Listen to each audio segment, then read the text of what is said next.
नमस्कार, मी हर्षाली. हितगुज या आपल्या खास कार्यक्रमात आपल्या सर्वांचं स्वागत.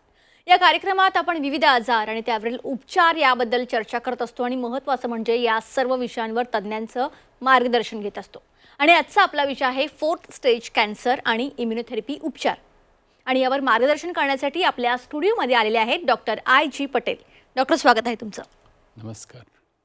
आज औरंगाबाद येथील प्रसिद्ध आयुर्वेद तज्ञ तसेच कॅन्सर इम्युनोथेरपीमधील एक अग्रगण्य नाव म्हणजे डॉक्टर I.G. पटेल.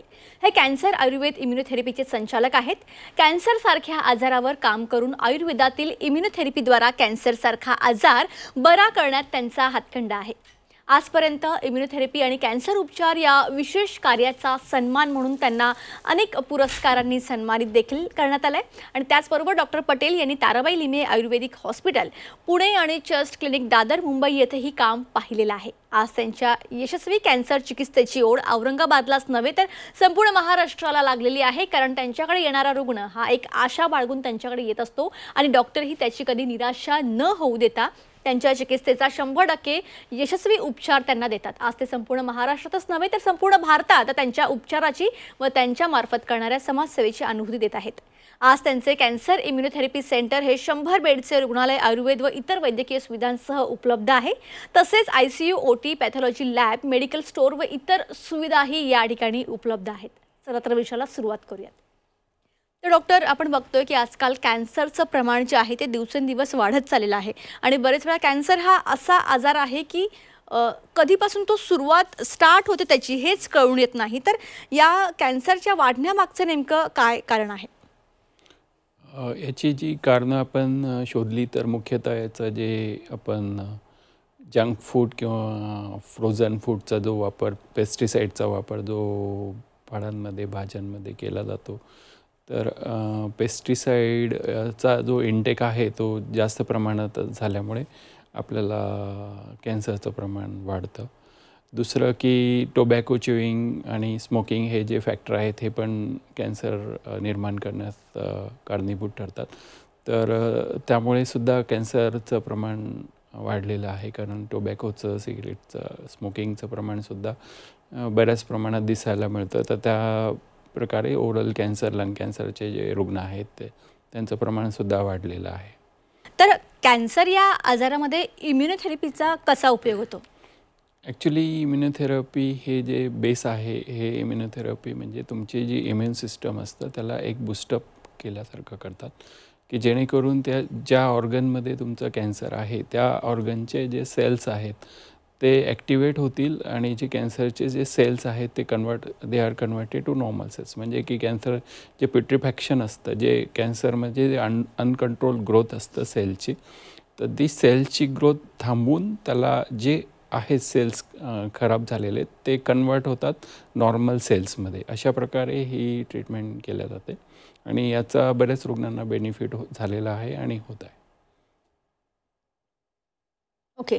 आता सगळ्यात महत्त्वाचं जसं की आपला मगाशीच विषय झाला की कॅन्सरची सुरुवात कधी होते हे कळून येत नाही. पण काहीतरी लक्षणं असतील ज्याद्वारे आपण ओळखू शकतो की कॅन्सरची सुरुवात आहे. तर अशी कोणती लक्षणं आहेत? ॲक्च्युली कॅन्सरचे जे प्राथमिक लक्षण आहेत त्यात मुख्यतः म्हणजे शरीरातल्या कुठल्याही भागात गाठ निर्माण होणे किंवा जखम निर्माण होणे हे मुख्य लक्षण आहेत. की तोंडामध्ये जखम झाली, नाकाच्या ठिकाणी, कानाच्या ठिकाणी जखम झाली आणि स्त्रियांमध्ये ब्रेस्टच्या ठिकाणी गाठ किंवा गर्भाशयाच्या ठिकाणी जखम.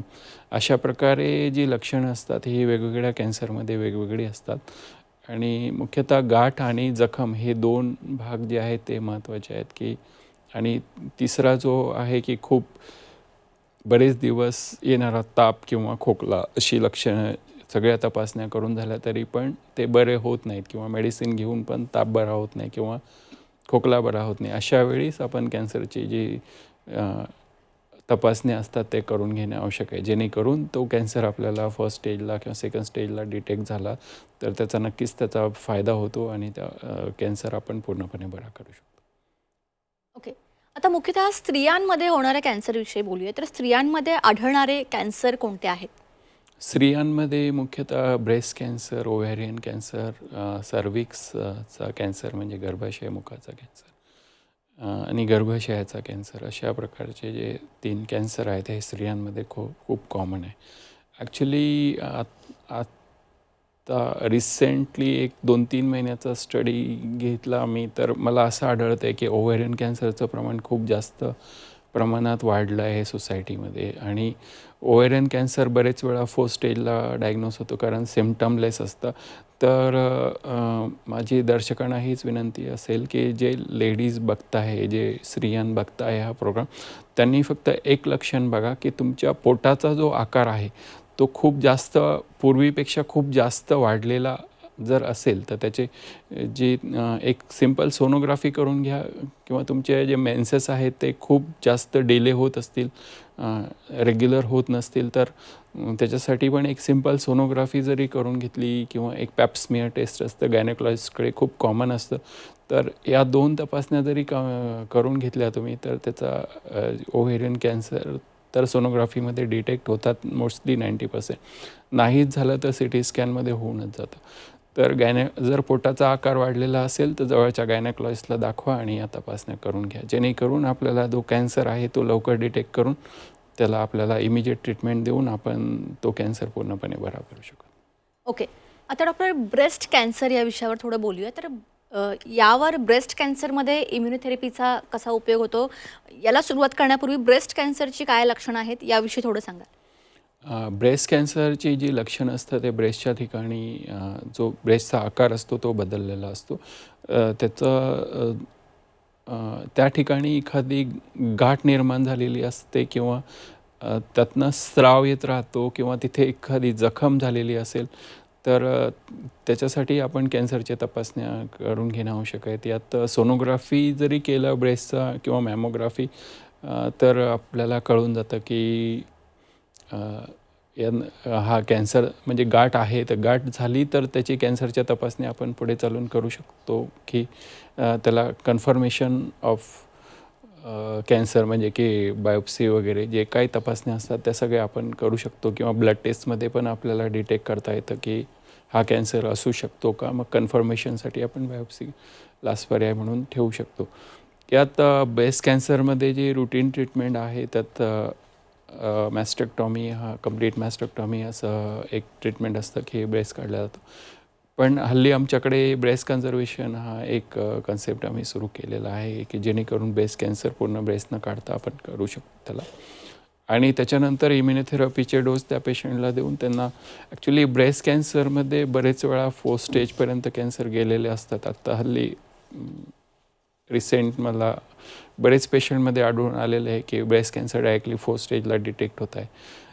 तर असं न होण्यामागचं मुख्य कारण म्हणजे ज्या गाठी असतात ब्रेस्टमध्ये त्याचे योग्य वेळी आपण तपासणी करून घेत नाही, किंवा त्यांना योग्य ट्रीटमेंट घेत नाही, तर त्यामुळे हा कॅन्सर स्प्रेडअप होतो लंग्समध्ये, लिव्हरमध्ये आणि ब्रेनमध्ये सुद्धा. तर ही स्टेज न येऊ देता जर कुठे शरीरामध्ये गाठ असेल तर त्याची योग्य ती तपासणी करून घेतली आपण, आणि त्याचवेळी त्याचं ट्रीटमेंट करून घेतलं तर नक्कीच त्याचा फायदा आपल्याला होतो, आणि आपण त्याला कॅन्सरला अर्ली डायग्नोसिस, अर्ली ट्रीटमेंट या सूत्रानुसार त्याला आपण कम्प्लिटली बरा करू शकतो. ओके. डॉक्टर, आणखी कोणकोणत्या प्रकारच्या कॅन्सरमध्ये इम्युनोथेरपीचा उपयोग होऊ शकतो, थोडं सविस्तरमध्ये सांगाल? ॲक्च्युली इम्युनोथेरपी ही बेस्ट आहे कॅन्सर ट्रीटमेंटसाठी, कारण ही विदाऊट एनी साईड इफेक्ट किंवा कुठलाही हार्म न होता, पेशंटला कुठलाही त्रास न होता तुम्हाला ट्रीटमेंट दिलं जातं, आणि कुठलाही ॲडवर्स इफेक्ट तुमच्या शरीरावर होत नाही. आणि सगळ्या प्रकारच्या कॅन्सरमध्ये आपण इम्युनोथेरपीचा उपयोग करून घेऊ शकतो. ओरल कॅन्सरमध्ये सुद्धा जेव्हा किमो रेडिएशननी पेशंटला काहीच गिळता येत नाही, किंवा असा त्रास व्हायला लागतो की त्यांना पाणीसुद्धा जात नाही, तर अशा वेळीसुद्धा पेशंट बेड रिडन होऊन जातात, किंवा ते इतके थकून जातात की त्यांनीच त्यांची डेथ होऊन जाते. तर अशा प्रकारचे जे पेशंट असतात एकदम काळे झालेले, किंवा त्यांचे पूर्ण केस गेलेले केमोथेरपीनी, आणि त्यांना काही पाणीसुद्धा जात नाही. ओरल कॅन्सरमध्ये जे CA फॅरिंग्स, लॅरिंग्स असतात, जिथे इनऑपरेबल केसेस असतात, त्या केसेसमध्ये सुद्धा आपण इम्युनोथेरपीचा अगदी बेस्ट प्रकारे उपयोग करून घेऊ शकतो, आणि या कॅन्सरच्या पेशंटला आपण एक नवीन जीवन देऊ शकतो. तर अशा प्रकारे इम्युनोथेरपी आपल्याला कामाला येते. लिव्हर कॅन्सरमध्ये सुद्धा इम्युनोथेरपीचा खूप जास्त फायदा होतो, कारण बरेच कॅन्सर, लिव्हरचे कॅन्सरसुद्धा आजकाल खूप लेटर स्टेजेसला डायग्नोज होतात. 4 स्टेज कॅन्सर म्हणून घरचे पण एकदम हताश होऊन जातात की आता काय होणार, आता हे रुग्ण दगावणार की हे रुग्णाचं लाईफ खूप कमी राहिलं आहे आणि डॉक्टर्सनी सांगितलं की 2-3 महिने राहतील वगैरे. असे बरेच रुग्ण आमच्याकडे येतात आणि ते व्यवस्थित बरे होऊन जातात, तर त्यांना अतिशय आनंद होतो. अशा प्रकारचे जे लिव्हर कॅन्सरचे पेशंट आहेत की ज्यांना लिव्हर ट्रान्सप्लांट प्रत्येकाला शक्य नाही आहे आणि लिव्हर ट्रान्सप्लांट केलं तरी त्याला किती प्रमाणात सक्सेस येईल हे सुद्धा सांगता येत नाही. तर डोनर मॅच होणे हे बरेच फॅक्टर असतात. तर अशा वेळी सुद्धा इम्युनोथेरपी खूप चांगल्या प्रकारे आपण इम्युनोथेरपीचा उपयोग करून तो कॅन्सरसुद्धा बरा करू शकतो. पॅनक्रियासचा कॅन्सर जो असतो तो पोटामधले जे कॅन्सर असतात त्यालासुद्धा आपण एकदम 4 स्टेजला पोटात पाणी होणे वगैरे असे जे लक्षणं निर्माण होतात त्या स्टेजलासुद्धा इम्युनोथेरपी आपण अगदी बेस्ट प्रकारे त्या पेशंटला आपण ट्रीट करून त्यांचा कॅन्सर बरा करू शकतो. आमच्याकडे अशा प्रकारचे पोटात पाणी होणे वगैरे असे रुग्ण हल्ली खूप जास्त प्रमाणात येत आहेत, कारण त्यांना माहिती आहे की 4 स्टेज ला ट्रीटमेंट देण्यासाठी खूप कमी हॉस्पिटल्स आहेत आणि त्यापैकी आमचं एक हॉस्पिटल आहे की आम्ही 4 स्टेजचे सुद्धा पेशंट ट्रीट करतो आणि त्यांना जे पेनलेस हार्मलेसची ट्रीटमेंट आहे इम्युनोथेरपी ती देत राहतो आणि सोबत आयुर्वेदाची मदतसुद्धा त्या पेशंटला होते आणि नक्कीच त्यांना त्याचा फायदा होतो. आणि हे जे ॲब्डॉमिनल कॅन्सरचे पेशंट असतात, CA ओव्हरी, CA पॅनक्रियाज म्हणजे पॅनक्रियासचा कॅन्सर, ओव्हेरीजचा कॅन्सर, जेव्हा लेटर स्टेजला पोटात पाणी होणे किंवा अंग पिवळं पडणे अशी जी लक्षणं निर्माण होतात, त्यांचा बिलिरुबिन खूप जास्त लेवलला चालला जातो. तर अशा प्रकारचे जी पेशंट असतात त्यांनासुद्धा इम्युनोथेरपी एक खूप मोठं योगदान देते आणि त्यांचं जीवन त्यांना आपण एकदम जे हताश झालेले पेशंट असतात त्यांनासुद्धा आपण बरं करू शकतो. डॉक्टर, तोंडाच्या जिभेचा कॅन्सर जो असतो तर त्यामध्ये इम्युनोथेरपी कशा पद्धतीने काम करते याविषयी थोडं सविस्तरमध्ये सांगाल? तोंडाच्या कॅन्सरमध्ये सुद्धा इम्युनोथेरपीचा आपण उपयोग करून घेऊ शकतो. बरेच वेळा काय होतं, तोंडाच्या कॅन्सरमध्ये पण 4 स्टेज कॅन्सर वगैरे आजकाल बऱ्याच प्रकारचे पेशंट डिटेक्ट होतात की सुरुवातीला पेशंट निग्लेक्ट करतात की जखम झाली किंवा गाठ झाली तर नॉर्मल जखम असेल दातांच्या डॉक्टरांकडे जातात वगैरे. अशा प्रकारे दातांचे डॉक्टरसुद्धा कॅन्सर बरेच वेळा डायग्नोज करतात. आमच्याकडे डेंटिस्टसुद्धा बरेच रेफरल असतं आमच्याकडे ओरल कॅन्सरमध्ये. तर अशा प्रकारचे जे कॅन्सर आहेत ते जर लेटर स्टेजेसला डायग्नोज झाले तर त्यातसुद्धा आपण इम्युनोथेरपीचा अगदी बेस्ट प्रकारे उपयोग करून घेऊ शकतो आणि त्यांच्या गाठी रिड्यूस करून त्यांना आपण ते ज्या रुग्णांना बोलता येत नाही किंवा त्यांना पाणीसुद्धा पिता येत नाही ओरल कॅन्सरच्या, तर अशा रुग्णांनासुद्धा इम्युनोथेरपीने बराच फायदा झालेला आहे आणि त्यांचे जे आजार आहेत ते बरे झालेले आहेत आणि इम्युनोथेरपी ओरल कॅन्सरमध्ये सुद्धा फार प्रमाणात उपयोगी ठरलेली आहे. ओके, आता आपण कॅन्सरच्या विविध स्टेजबद्दल बोलूया. एखाद्या वेळेला जेव्हा कळतं की कॅन्सर आपल्याला झालेला आहे तर तो कोणत्या स्टेजला असेल तेव्हा तो पूर्णपणे बरे होण्याचे चान्सेस जास्त असतात? म्हणजे ओव्हरऑल कोणत्या स्टेजेस जास्त डेंजरस असतात आणि कोणत्या स्टेजमध्ये आपण ट्रीटमेंट स्टार्ट केली तर आपण लवकर क्युअर होऊ शकतो? ॲक्च्युली फर्स्ट स्टेजला जेव्हा एकाच ऑर्गनमध्ये कॅन्सर असतो त्यावेळेस तो खूप इझिली ट्रीट होतो आणि तो पूर्णपणे बरं. सेकंड थर्डला पण आपण त्याला ट्रीट करतो. 4 स्टेजला सुद्धा ट्रीट करू शकतो. फक्त तुमचा जो ट्रीटमेंटचा ड्युरेशन आहे तो वाढून जातो, बाकी दुसरं काही नाही. 4 स्टेज जरी असलं तर अजिबात घाबरू नका. कुठल्याही स्टेजला कॅन्सर असला तरी तो रिव्हर्ट होऊ शकतो. असं नाही आहे की आता 4 स्टेज कॅन्सर झाला. आमच्याकडे 4 स्टेज कॅन्सरचे 70+ एज 80+ एजचे सुद्धा पेशंट आहेत आणि ते पण बऱ्या प्रकारे म्हणजे जे इसोफॅगस कॅन्सर असतात, ओरल कॅन्सर असतात. इसोफॅगस कॅन्सरमध्ये जे अन्ननलिकेचा कॅन्सर असतो, तर अन्ननलिकेच्या कॅन्सरचे आमच्याकडे बरेच रुग्ण हल्ली येत आहेत आणि त्यात ओल्ड एजचे पेशंट जास्त असतात, 70+ 80+. तर असे रुग्ण किमोथेरपी घ्यायला घाबरतात किंवा ऑपरेट करायला घाबरतात. त्यांच्यासाठी सुद्धा इम्युनोथेरपी एक बेस्ट पर्याय आम्ही करून दिलेला आहे आणि ते रुग्णसुद्धा ज्या रुग्णांना जेवण जात नाही किंवा पाणीसुद्धा पिता येत नाही तशा प्रकारचे रुग्णसुद्धा आमच्याकडे 3 दिवसात 4 दिवसात इम्युनोथेरपी दिल्यानंतर जेवायला किंवा पाणी प्यायला लागतात. असं प्रत्येक केसमध्ये असं शक्य नाही आहे, पण तरी 95-90% पर्यंत आम्ही त्या पेशंटला जे पेशंट आहे त्याच्या डेटानुसार ते 3rd किंवा 4th डेलाच ते जेवायला लागतात किंवा पाणी प्यायला लागतात. अशा प्रकारे इसोफेगल जो इसोफेजियल कॅन्सर जो अन्ननलिकेचा कॅन्सर असतो त्या कॅन्सरमध्ये सुद्धा आपण इम्युनोथेरपीचा अतिशय योग्य प्रकारे उपयोग करून घेऊ शकतो. ओके. आता इम्युनोथेरपीबद्दल आपण एवढे बोललो, त्याचे फायदे बघितले, पण याचे काही दुष्परिणाम आहेत का? आणि असतील तर त्याविषयी थोडं सविस्तरमध्ये सांगाल? ॲक्च्युली इम्युनोथेरपी ही एक बेस्ट थेरपी आहे कॅन्सर रुग्णासाठी. याचा कुठलाही ॲडवर्स इफेक्ट नाही. या उलट जर किमोथेरपी, रेडिएशनचे ॲडवर्स इफेक्ट जे झालेले असतात, म्हणजे मी आत्ता बोललो की रेडिएशननंतर ओरल कॅन्सरमध्ये पेशंटचं सगळं पाणी, जेवण वगैरे सगळं बंद होऊन जातं. तर अशा स्टेजेसला सुद्धा आपण त्या पेशंटला जर इम्युनोथेरपी दिली तर ते ॲडवर्स इफेक्ट आपण त्या रिव्हर्ट करू शकतो आणि ते पेशंट एकदम चांगल्या प्रकारे त्यांचं जीवन व्यतीत करू शकतात आणि त्यांचे जे सर्वायवल रेट आहे तो पण वाढून जातो. आणि ते आमचा जो उद्देश असतो की पेशंटनी त्याच्या जे नॉर्मल लाईफस्टाईल आहे त्याच्यामध्ये परत जाणं, हा जो प्रकार आहे तो खूप महत्त्वाचा असतं. कारण काय असतं की कॅन्सर पेशंट झाला की रेडिएशन, किमोथेरपी आणि ट्रीटमेंट सगळ्या ट्रीटमेंट घेऊन तो हताश होऊन जातो आणि त्याला असं वाटतं की आता आपलं म्हणजे लाईफ राहिलेलं नाही आहे. तर आमचा हा उद्देश आहे या ट्रीटमेंटचा की कॅन्सरची ट्रीटमेंट घेऊन ते पेशंट परत आपल्या ज्या नॉर्मल रुटीन लाईफमध्ये सेटल कसे होतील हे सुद्धा आम्ही त्यांना गायडन्स देतो. आणि त्यांचा कॉन्फिडन्स, त्यांचे रिलेटिव्स, त्यांचे फॅमिली मेंबर्स सगळ्यांना आम्ही समजून सांगतो की त्यांना असं फील नका होऊ देऊ की त्यांना कॅन्सर झाला म्हणून ते त्यांचं सगळं संपलं. असं काही नसतं. कॅन्सरसुद्धा पूर्णपणे बरा होऊ शकतो आणि ते पण आपल्या रुटीन लाईफस्टाईलमध्ये जाऊ शकतात. ओके. डॉक्टर, कॅन्सर होण्यामागचं मुख्य कारण काय आहे? म्हणजे आपण चुकीचं खाल्ल्यामुळेच कॅन्सर होतो की त्या व्यतिरिक्त आणखी काय कारण आहे? आणि सगळ्यात महत्त्वाचं म्हणजे जर कॅन्सर होऊ नये म्हणून आपण कोणती काळजी घेऊ शकतो? ॲक्च्युली कॅन्सर होऊ नये हा भाग खूप महत्त्वाचा आहे. जे रुटीन आपण ज्या आजारासाठी प्रिव्हेन्शन जे असतात की हार्टचे आजार होऊ नये किंवा BP होऊ नये किंवा शुगर होऊ नये, जे याच्यासाठी जे प्रिकॉशन आहेत तेच प्रिकॉशन इथे पण लागू होतात की तुमचं व्यायाम असायला पाहिजे, तुमचं झोपाच्या वेळा, तुमच्या जेवणाच्या वेळा फिक्स पाहिजे.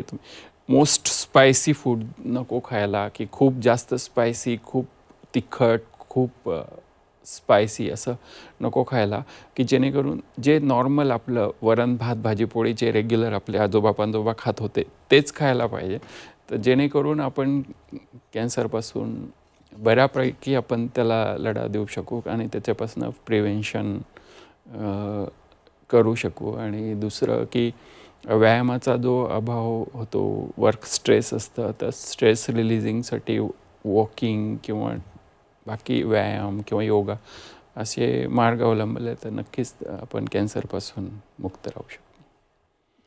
थोड्याच वेळापूर्वी आपण ब्रेस्ट कॅन्सर याविषयी बोललो. तर ब्रेस्ट कॅन्सरमध्ये आपल्याला बरेच वेळा ऐकायला मिळतं की एक साईडचं ब्रेस्ट हे कट केलं जातं. तर ते कोणत्या स्टेजसाठी केलं जातं आणि ते न करता सुद्धा त्यावर योग्य उपचार होऊ शकतात का? नक्कीच होऊ शकतात. मी आता आपल्याला एक्सप्लेन केलंच आहे की ब्रेस्ट कन्झर्वेशन हा जो कन्सेप्ट आहे त्यात तुमचा ब्रेस्ट पूर्ण कम्प्लिटली रिमूव्ह न करतात आपल्याला ट्रीट करता येतं. आणि कम्प्लीट रिमूव्ह न करतात जितक्या भागात कॅन्सर आहेत त्याला इम्युनोथेरपी देऊन आपण ट्रीट करून मग त्याला रिड्यूस करून जे काही ट्रीटमेंट देता येतात त्या सगळ्या ट्रीटमेंट करून त्या पेशंटचं ब्रेस्ट कन्झर्वेशन आपण करू शकतो. नक्कीच त्याचा फायदा होतो कारण की बरेच वेळा एक इन्फेरिटी कॉम्प्लेक्स वर्किंग वुमेन किंवा जे हाऊसवाईफसुद्धा असतात त्यांच्यामध्ये ब्रेस्ट कॅन्सर झाल्यानंतर दिसायला मिळतो. तर तो आपण अवॉइड करू शकतो.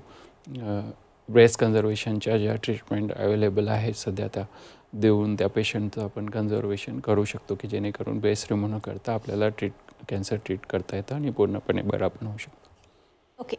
तुम्ही या ठिकाणी आला, खूप चांगलं मार्गदर्शन केलं, त्यासाठी तुमचे मनापासून धन्यवाद. धन्यवाद.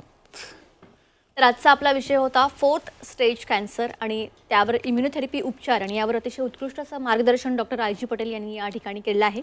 कॅन्सरसारख्या आजाराला घाबरून जाऊ नका. योग्य ट्रीटमेंट आणि योग्य मार्गदर्शन असेल तर नक्कीच तुम्ही कॅन्सरमधून बाहेर येऊ शकता.